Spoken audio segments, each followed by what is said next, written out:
Hello and welcome to a belated episode of Marty's Matchbox Makeovers. Today is something different because I am not doing one model, I am doing 9. And they are all the number 30C 8-wheeled crane truck that first came out in 1965. So this is the first one I am looking at as an example. And this one came from Craig Rambo, spelled B-O-U-X, from the UK. I've also had some from Joshua Brown from Ontario and James Conway in Cloverdale. Now the hooks are missing, the paint is atrocious, there's a lot of slack in that truck bed there, and the silver base is all showing its age.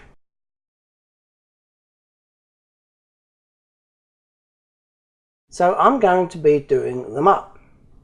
I'm not just doing up this one, however, I'm doing up another, as I said, another 8. And here they are. They're all donated from James Conway of Cloverdale, Joshua Brown from Ontario, and Craig Rambo from UK. So thanks fellas. This video is dedicated to you. How do I know who they're from? Because I label every model I get. Except for this one, which is a random item with the orange and black cabin. If it's yours, let me know and I'll give you a shout out at the next video. First up, I'm going to remove the crane assembly from this model, and then I'm going to remove the base.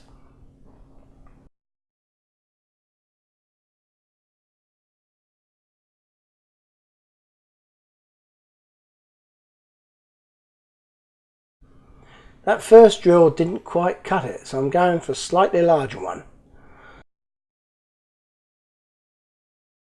I'm hoping now that I can force this apart using hand pressure only.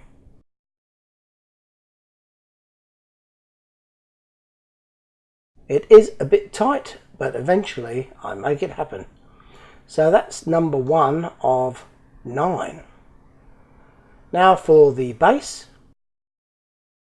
Easy fix, just draw that out. Don't go too deep because there's no metal or hardly any behind that post, and you run the risk of going all the way through. Once you've drawn that out, the base just lifts up at the rear and detaches from the front. It's held in position by those headlights and grille assembly. Next I'm going to remove the wheels by removing this burr on the end of the wheel axles there. And to do that I'm using my Dremel and a rotary grindstone. Note how I'm holding it. I'm holding it so that the tyre closest to the grindstone is held away from it and is not touched by the grindstone, because that can be quite catastrophic. So my left forefinger is putting pressure on the end of the axle so it's protruding to its maximum extension. My thumb is holding the tyre out of the way of the Dremel. I make it look easy, but there is a technique to it. So as you can see, there is a technique to this method.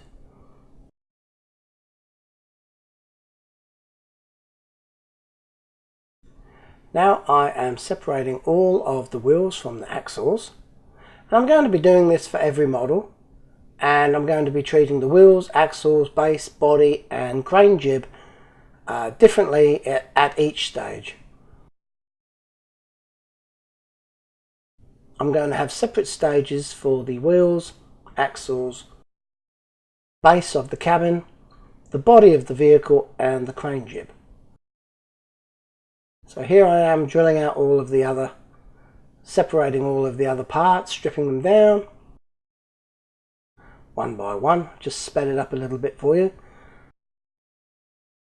I'm sweeping off all those iron filings. I shouldn't call them iron filings because they're actually metal filings. It's not iron, they are a cheap alloy. These hooks, some models have the hooks, some don't.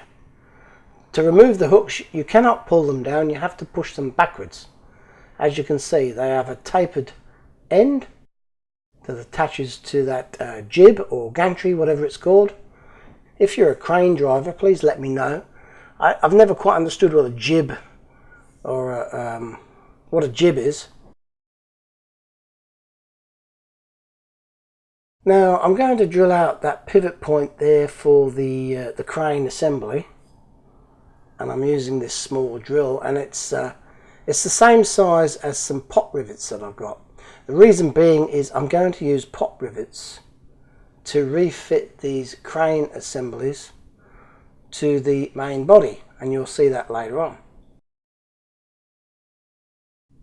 I can't tell you exactly what size the drill is at this moment in time because I can't remember, but it's the same size as the size of the rivets I'm using. If you wish to adopt this method, buy the rivets first and then get a drill to suit. So I'm out in my shed and I've put these models into this drill press, and I'm trying to drill exactly vertical, because if I go on an angle, then maybe I'm thinking the crane won't rotate properly, it will jam or won't look right, it'll be out of it'll be skew width, it'll rotate skew width. What's skew width? And here I am showing you that rivet that I'm going to use. It fits in the bottom of that crane jib there quite well. Now I've got a lot of paint stripping to do here, and it would take me ages with my normal method of using that paint stripping gel. So today I'm using caustic soda and hot water, not boiling, hot water. Everyone says don't use boiling water with caustic soda as the reaction can be explosive and can be quite dangerous. I'm mixing it all in this Pyrex glass dish so it doesn't shatter due to the heat that's created during this exothermic reaction. So we've got the warm water there. It's actually quite hot but not boiling, and I've added the caustic soda, quite a bit of it, giving it a stir with a wooden spoon, and here you can see the reaction that's taking place, and already the paint is being stripped off of this model.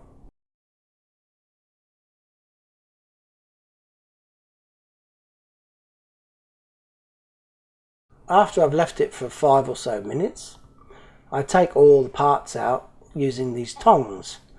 Here's a close-up of that crane jib there. The crane jib shows you the paint coming off. Now I'm putting the bodies in. So I've done all the crane parts. Now I'm doing the bodies, and it's looking a little bit messy here. You've got green and yellow and orange paint in there. After the paint has been loosened, I then dunk all of the parts into this bowl of cold water.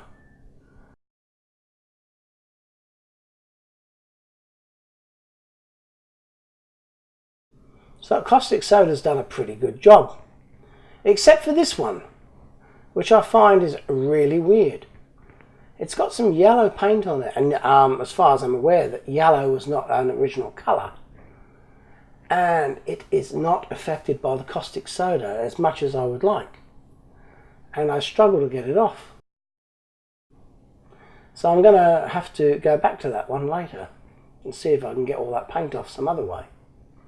In the meantime, I put this portable tub into my sink, and I scrub them all. I scrub all the parts with some detergent to get all the caustic soda residue off, and after that I put them in a colander and hose them down with some fresh water just to make sure they're all clean and uncontaminated. Now I can turn my attention to this other part here, the rogue part with the yellow paint that won't come off. It's on the grill too. It's really annoying me. This is sort of slowing me down. These parts here came up quite good though, although a few of them have got some small little scraps of paint left behind for whatever reason, so I use these dental tools just to give those a bit of a clean up.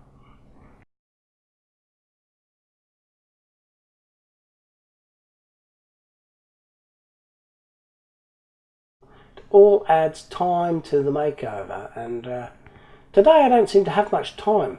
I guess I may have bitten off more than I can chew by doing 9 models instead of the usual 1.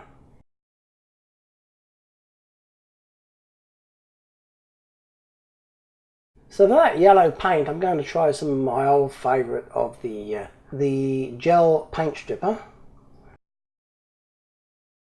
I'm putting it on with a cotton bud, and you can see the cotton bud is actually turning yellow, which is a good sign. It means that the yellow paint is coming off, or at least being loosened. This grill is particularly annoying because it does not seem to want to shift again. Here I'm using a toothbrush to try and agitate the softened paint to remove it.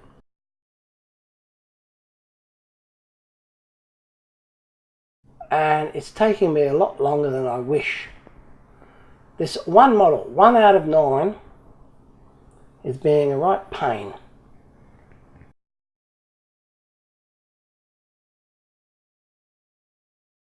See, even now there's some bits left in there that I want to get rid of. And I think I must spend more than an hour just on this one piece, trying to get it clean.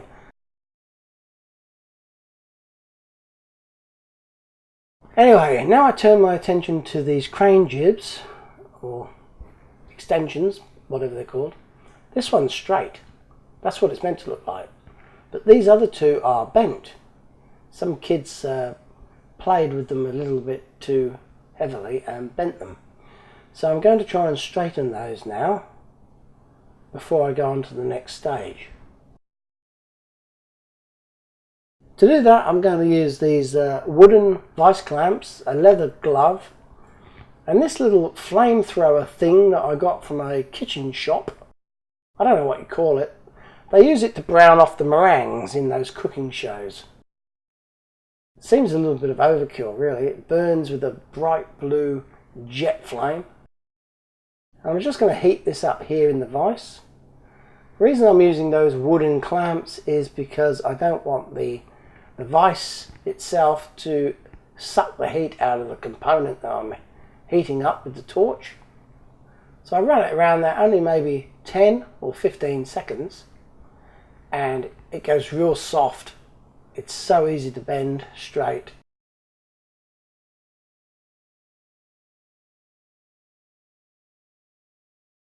So there's a good tip. Just heat them up very gently and you can perform miracles. Look at that, there's 3 here. There's 3 straight ones when there was 2 bent ones. Now I also noticed that the rear mudguards here, or rear bumper bar, on half the models, or maybe 5 out of the 9, was bent. Like this one here has got 1 side bent. Some of them had 2 sides bent. So I used the little flamer thing again, the little blowtorch again, just to heat them up, and levered them into position using this little screwdriver. They work quite well. I'm happy with that. Now before I undercoat these, I just give them a quick buff over with the wire reel, just to try and get out any imperfections that may be there from play or maybe even from the factory, plus trying to remove any oxidization that may be present. You can't get into everywhere, but you can get into most places. And now, after I've undercoated them with some Tamiya fine light grey undercoat, I'm using all of those magnetic clamps finally to hold on to these parts, to let them dry. And here's a close-up to show you what they look like. I like doing this after the undercoat. It seems to make all the details stand out. So here you can see an inspection hatch on that boom. There's some hydraulic jacks there, pivot points. I think that little square could be representing a information sign of extension and angles and all that. And here's the cabin.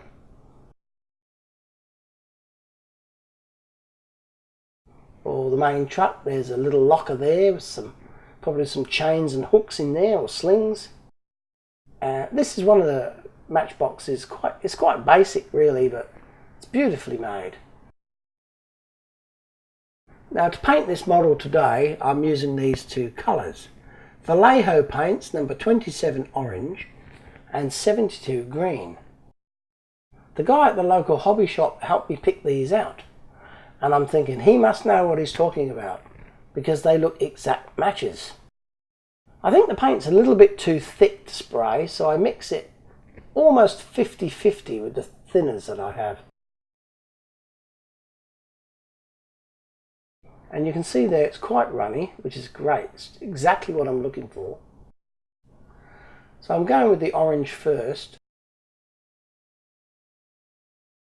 And, oh dear, instant failure. If you can see those bubbles coming out there in that cup, that means the nozzle's blocked. So I'm going to have to fix that before I can even start the paint. So I've removed the nozzle, and you can see there's orange paint backed up in there. Well, I'm going to go from the front to the rear and force some thinners through it, through this little squeezy bottle I've got with a nozzle on it, into the shot glass. I'm hoping to clear the blockage. So there we go, squeeze it through all the orange. There we go. You can see that clear thinners coming out. And just for good measure, I'm going the correct way through as well. There we go. Yep, that's nice and cleared now, so hopefully this spray gun's going to work now. Oh, that's beautiful. So I'm right into it now. So this is the first thing I'm painting today. It's the crane boom and jib assembly, or boom assembly. It's going to look great. I love this colour, and look at that, it's so shiny, it's beautiful to look at. And I've set myself up a separate drying bay here because there's so many parts I needed somewhere to put them. So I'm spraying them and then moving them over the other side of the room there. Now I'm using the green to do the body and the cabin of the crane. Again, I'm mixing it up 50-50, and there's a lot of paint here, but you know what? There's a lot of models. I don't want to run out halfway through, so I guess you could say I'm mixing up more than I need.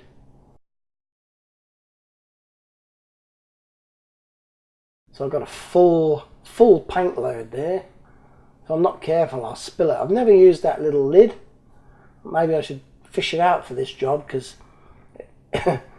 if any job needed the lid on that little pot, it was this one. It's nearly overflowing.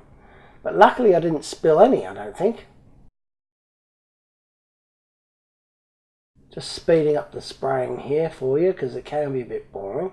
I know some people like it, but this is quite a long video, as it is, without making it any longer. Here's a different view from the side for something different. So here's all of the parts, the crane jibs, booms, whatever you call them, and the chassis in that drying booth I've made. It's just a polystyrene box with a piece of paper on the front, held on with a couple of pins, just to keep any dust out.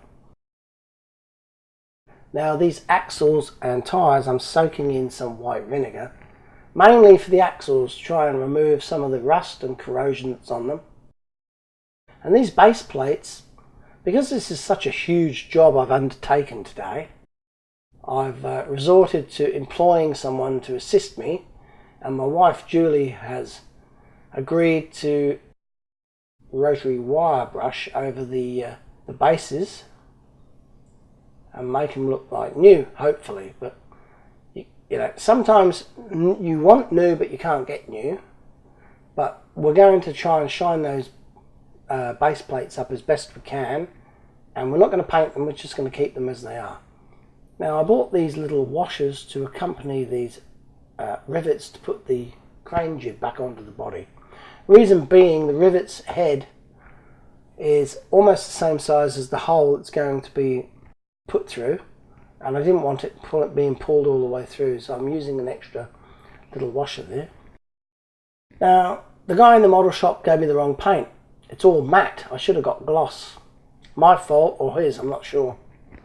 So I've had to recoat everything with Tamiya clear coat.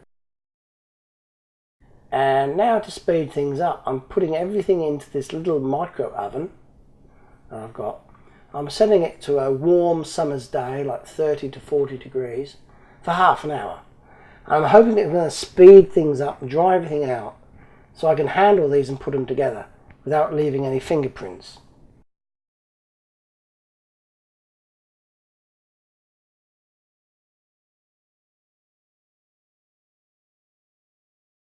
Once again, here's Julie. She enjoyed herself doing the bases, that she's volunteered to do all the wheels. Now, how many wheels are there? Well, there's 8 wheels and there's 9 models. So 9 times 8 is 72 wheels. And she's given them all a black wash. Good on her.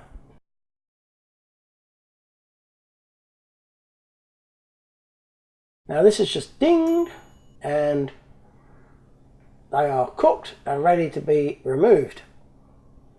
I use an oven glove here because the tray is quite hot. It is like 30 or 40 degrees. It actually feels hotter. And they have turned out beautiful. I'm really pleased with that. And because I'm so pleased, I'm now going ahead. I've varnished the bodies and I'm putting those in as well and speeding them up. Stick them on for another half an hour. And whilst they are drying, I'm going to address these axles, of which there are hundreds. Well, it seems like that. There's some that I've done before and after to see the difference. I'm also going to have to print out some new plastic hooks because some were missing and some were damaged. So I'm thinking that I've taken them all out. I'm going to go the whole hog, give every truck a new hook. So I print these out and using a craft knife, emery board and some sandpaper, I remove all of the roughness around them and they don't look too bad. They turn out quite good. Now here's a shot of everything ready to go back together. Look how many wheels there are. It's mental.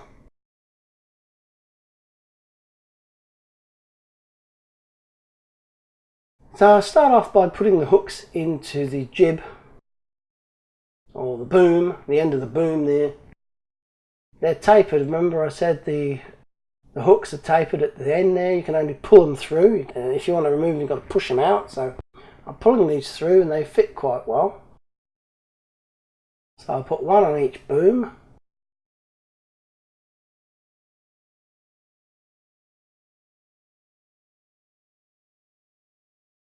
And now I'm showing you that using my ARS system, my axle reforming system, and if you're not familiar with that, you can check out my other videos. I've refitted the wheels to the base and the body of the truck.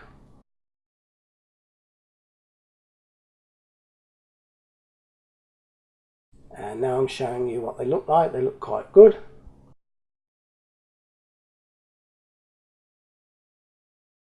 I've got to fit these bases back on, but there's no rivet left there and I can't drill through it to put a screw in. So I've taken the easy option, although it is a good option. Just a couple of drops of super glue and I can drop those things in and they will stick and look really good. So I just put 2 drops there. The reason I'm putting them there in front of the rivet is so that when I press the base on, it doesn't squeegee out at the rear and spoil the paint finish. Actually, you don't have to push it down very hard and it clicks into place quite nicely there. It doesn't look too bad with that green rivet showing through. Even that looks good considering it's bare metal. I haven't put any chrome or silver paint on that. Next step is to put the crane assembly back onto the body. Remember I said I'm going to use these little pot rivets and a washer? Well, this is what I'm going to do. That's going to go through that hole there. And it's going to go into the centre there that I drilled out. And I'm going to use these pop rivet or blind rivet. Some people call them blind rivets. So blind rivet gun, here we go. This is the first one.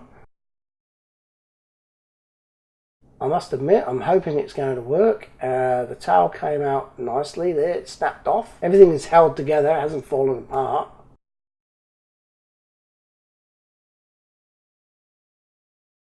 The washer, slightly crooked because of that reinforcement part at the back there on the base. No option but to have it sit where it is. And that was a bit stiff, but once I've spun it around 360 degrees a couple of times, it comes up quite loose. So this is what we started with. If you remember, this was number 1 of 9. Had a bent jib, rubbish paint, no hook even. And this is what it looks like now. I don't know about you, but I am very happy with it. Those axles look magnificent. The colours are perfect, spot on. Finally, after I gave them the top coat of varnish. And the 3D printed hook is not too bad at all. So overall, I'm quite pleased. Now here's some shots of all 9 together. Now because I have 9 of these models, I only actually want 3. 1 for myself and 2 for my friends and relatives. That means there's 6 up for grabs. So if you want one, leave a comment in this video, and during my midweek video I shall be using a random comment picker to choose 6 lucky winners. And they will each receive one of these models. So good luck to everyone, and be sure to check out my midweek video for the winners. Here I am now showcasing the best of the best. This green turned out beautiful. I love the orange also. Good match. Thumbs up on that one.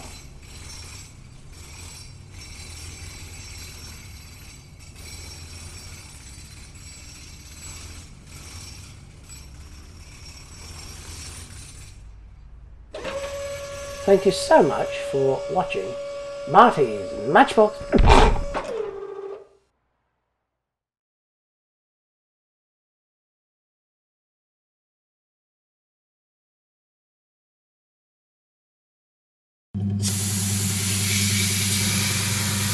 Come on, what the f is going on here? See that? The nozzle's blocked.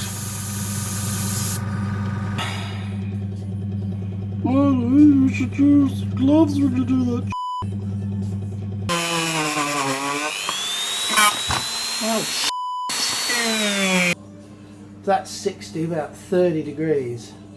So it's like a warm summer's day, yeah. Right? Yeah. And if it f***s up, I'm screwed. No, it doesn't matter, anytime. Just as long as you know... Wait, okay. Give it a second, because it's got to rotate. You know, you're...